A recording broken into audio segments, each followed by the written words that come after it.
ভারতের যত সুন্দর জায়গা আছে সেই সুন্দর জায়গাদের মধ্যে সেভেন সিস্টারও পড়ে।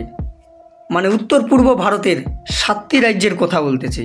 এই সেভেন সিস্টার উন্নতি না করার কারণ হলো যোগাযোগ ব্যবস্থা ঠিক মতন নেই। যেমন রোড বা রেল ঠিক মতো কোনোটাই যোগাযোগ ব্যবস্থা নেই। কিন্তু যবে থেকে প্রধানমন্ত্রী নরেন্দ্র মোদী হয়েছে সেটা চেঞ্জ করার চেষ্টা করতেছে।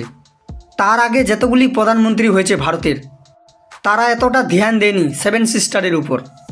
কারণ দেখো, এটা হলো ভারতের ন্যাশনাল হাইওয়ে NH6, যেটা গুয়াহাটি থেকে মণিপুর, মিজোরাম, ত্রিপুরা এই রাজ্যগুলির এটা হলো ন্যাশনাল হাইওয়ে NH6।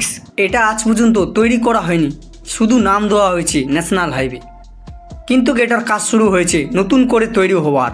এই সমস্ত কাজ শুরু করেছে প্রধানমন্ত্রী নরেন্দ্র মোদী। সড়কপথ, রেলপথ, যেমন 13ই সেপ্টেম্বর প্রথম রেলপথ শুরু হলো মিজোরাম, সেটা শুরু করলো প্রধানমন্ত্রী নরেন্দ্র মোদী। এক কথায় সেভেন সিস্টারের রোড নেটওয়ার্ক, রেল নেটওয়ার্ক খুব দ্রুত কাজ চলতেছে, সেটা তৈরি করতেছে প্রধানমন্ত্রী নরেন্দ্র মোদী। এইসব যোগাযোগ ব্যবস্থা হওয়াতে সেই সব রাজ্যগুলি খুব তাড়াতাড়ি উন্নতি করবে। কারণ ভারতের বিভিন্ন রাজ্যগুলির মধ্যে সুন্দর সুন্দর মাউন্টেন এদিকেই দেখতে পাবেন, মাউন্টেনের উপর সুন্দর সুন্দর সিটি এদিকে দেখতে পাবেন।